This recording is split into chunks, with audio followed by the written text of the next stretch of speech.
Welcome back. So today we're going to do a fun one. We're going to do steakhouse-style pork bites. Kind of reminds me of like what a steak would taste like. So I'm curious how this would turn out. I found it on the internet deep down. So I don't even know where I found it from. But the price of this meal is going to be for whatever you can get your pork chop for, or pork loin, or pork, whatever you're going to use. You can use bone in, bone out, because if the bone's in, you just cut it out. So it's very, very simple. So without further ado, let's get it. Let's go. Let's heat up those pots. Come on. All right, here we go. I'm going to have baked potatoes and Brussels sprouts with ours. I'm going to roast the Brussels sprouts and bake the potatoes. But for the pork bites, you're going to need the pork, bone in, bone out. Doesn't matter. You're cutting it anyway. You're going to need like a Montreal style type rub. I make my own. That's what's in the jar there. I could leave that recipe for you. Some garlic. You're going to need salt and pepper, but there's a lot in that seasoning, so I may or may not use it. Some butter, Worcestershire sauce, and an oil that could take a high temp, which has a neutral flavor like vegetable oil. I happen to have some avocado oil, so that's what I'm going to use. I think that's everything. If I missed anything, everything on the counter, you're going to use it. Let's go. All right, so you're going to take your pork chops, and you're just going to chunk it up. However big or small, ow, just stabbed myself. However big or small you want it. I'm probably going to go like that, like 1-inch pieces, so that if they shrink up any, it's not too small, the pieces. That's my theory. I don't know. But that's what I'm going with. So this one has quite a bit of fat. I'm going to trim away some of that fat. But that's what I'm going to do. The thinner steaks, I'm going to make a little bit bigger. And these are chunks.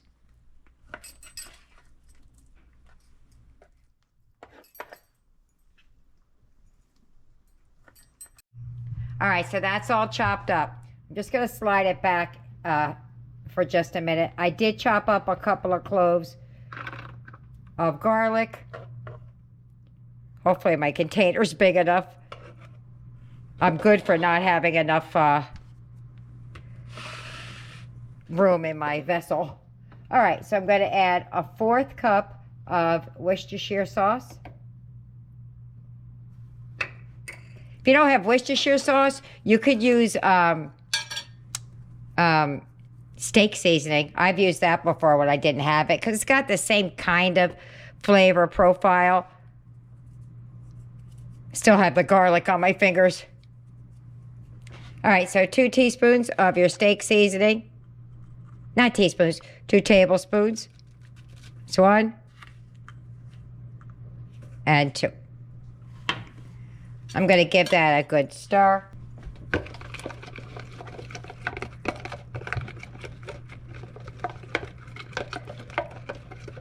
And we're going to put the steak bites in here and then mush it around. That's what I was saying. I hope I have a big enough container here. I think I do, but we'll see. I'm just going to grab it with my bare hands because I've already cut it with my bare hands.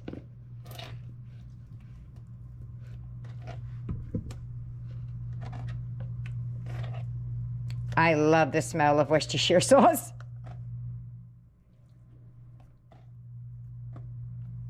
Ergo, I like steak sauce too. So I'm going to give this a good old shakeroo in there, and I'm going to put that in the refrigerator. I got about 2 hours before I have to actually start cooking dinner, so I'm just going to let it marinate in the refrigerator all that time.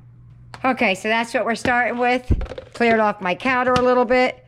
Going to put that lid on there and just give it a good old shakeroo and put it in the refrigerator for a couple of hours.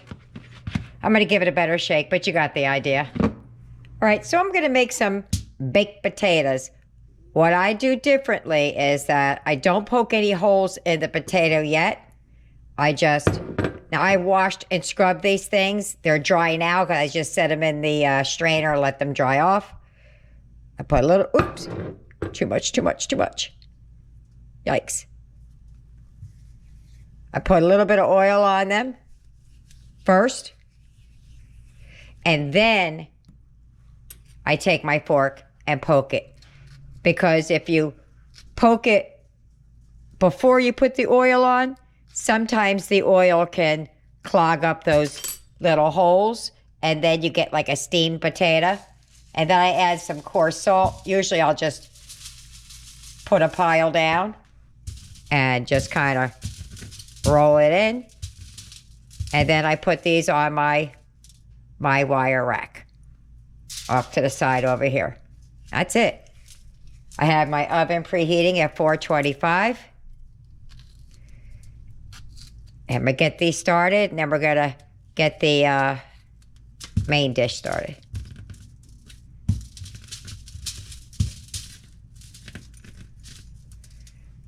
Those are ready to go in the oven.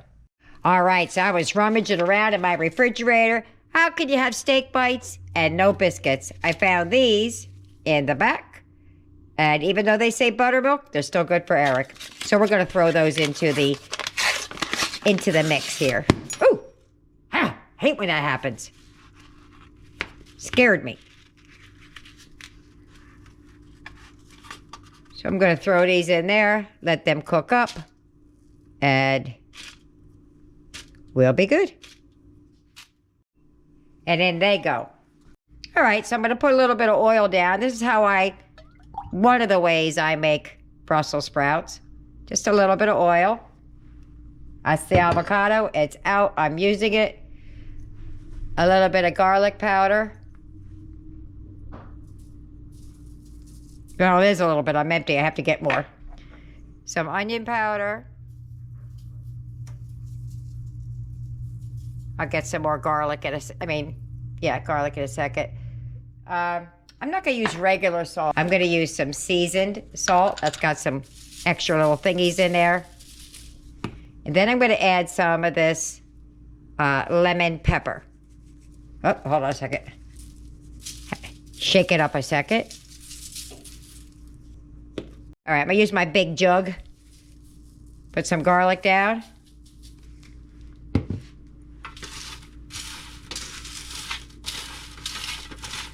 Just mush that around. And then I'm going to put these like the flat side down because I cut them in half because I like you get a little bit more coverage that way. So I'm just going to line these up flat side down. And we're going to start cooking this. Oh, I missed one. The steaks. Or the pork chops or whatever they're called. Try to space them out a little bit. But there you go. Those are going to go in the oven. Once I'm all done spacing these out. All right, just like that. They're going in. All righty. That's what it looks like. I'm going to give it one quick shake, but we're going to move over to the frying pan. We're coming down the home stretch. All right, so I got my pan. Should be screaming hot. I hope. We're going to add the pork in there. You're going to add it in, if you have to, in batches. Don't crowd the pan because you don't want them to steam. That should be a little bit hotter than that. Turn it up a bit. All right, I let the pan get a little bit hotter. It cools down quickly when you start adding the cold meat in there. That's what I want. Almost, but not quite, but it'll be all right. We're going to put these in here, and we're going to sear both sides.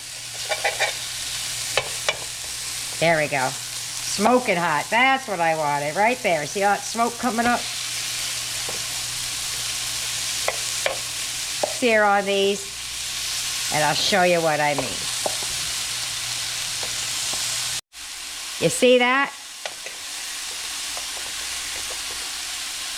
Ah! That's what I'm looking for, a nice good sear. We're going to do both sides. And then set it off in that paper plate over there until they're all done. Just like that.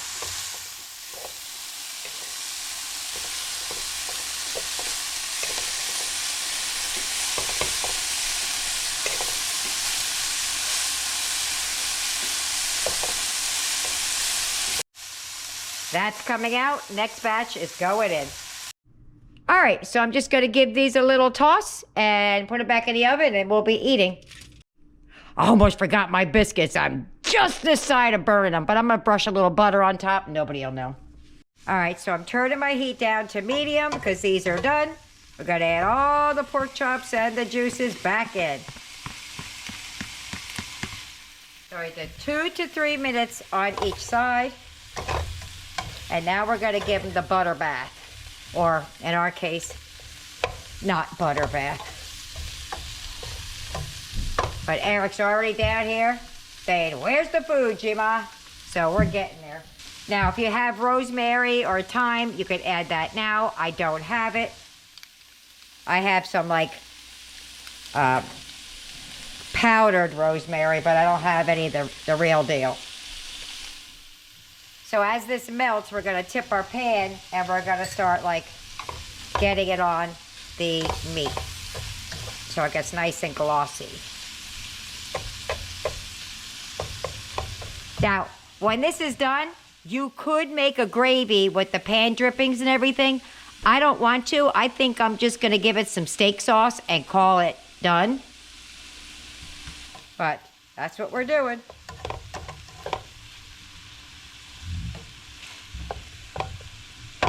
Let me get something to baste that with. All right. So we're going to take this, let's say brown butter. Just tip it and start basting the meat. I could put a little bit more butter in there, but that's what you're going to do. Just keep basting it and let it go on and finish cooking. So I'm going to add a little bit more butter so I don't have to tip it that far. I tipped it like that so you guys can see it, but really I'm just going to kind of spoon it on. But that's what we're going to do until it's done. And then we're going to let it rest for just a few minutes. I just have to stop and show you guys. This is looking so good. We can't wait to eat it. Those are done. And I felt like there wasn't enough sides, like it's not going to go for all of us. So I threw in some roasted baby corns. All right, I'm gonna put these in a bowl so you can look and see how pretty they are, and we're about to eat. And there you have it. Look how yummy that is. And there's my plate. I'm gonna meet you at the table. If you get any benefit at all from my content, you can help me out by clicking like, share, commenting, and definitely hit that subscribe button. And don't forget to hit the notification bell so you'll be notified every time I upload a new video. Dinner time.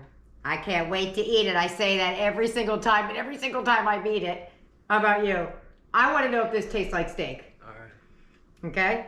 First, we're going to try it plain. Then we're going to try it with some steak sauce. All right? And I cut a little tiny piece off so we could just get it in and get it tasted. Well, that's tender as heck, first off. Mm-hmm. I could have ate a whole chunk. That's what it is. That's good. Now, I'm glad I didn't add any salt because mine has a lot of salt in it. I'm going to put a little drop on you want it on your food or you want to dip it? On the food. I can't really see. Did I get it? Yeah. Okay, I'm going to put a little dot on my plate. Okay. Let's try it with a little steak sauce. See how that is. I like steak sauce in my baked potato. You went to go for it, didn't you? Mm-hmm. All right, I like steak sauce in my potato. You ready? Let's go. Even better. That is. That kind of tastes like steak. Does, doesn't it? Yeah. All right. Let me get it. Oh, try the Brussels sprouts. I didn't tell you guys, but right before I took it out, I took a cap full of lemon juice and I hit it on just the Brussels sprouts. I just want to see what that tastes like. You ready? Mm-hmm. All right, let's go.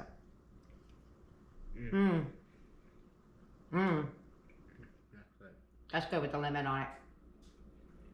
My baked potatoes are always good, so they've had it a million times. Let me get everybody else fed, and we'll see what they think about it at the wrap-up. Bye-bye. Dinner's over. How'd we do? Boom. Didn't finish at all, but I don't think it has long. Eric, what'd you think about dinner? I think it was really good. I really liked the Brussels sprouts and the steak. Wait, did you think it tasted like steak? Yeah. Oh, you just called it steak, right? You know what it was? No. It was a pork chop. Oh. That was a pork chop that I cut up and made it taste like a steak. Oh, that's good. Awesome, right? Yeah. Aiden, what'd you think? It was really good, and I'm taking the last pieces of the meat. Oh, you're claiming the meat? All right. Tyler, This dinner was absolutely good. I loved it. did it taste like steak to you or pork chop? Steak. All right, me, I enjoyed it. And I truly felt like it tastes like steak. I'm not even kidding. If you can't afford a steak and you want a steak, do that. It really, really, really was good. So there you have it. I hope you try it. I hope you like it. Leave me a comment either way. See you later. Bye.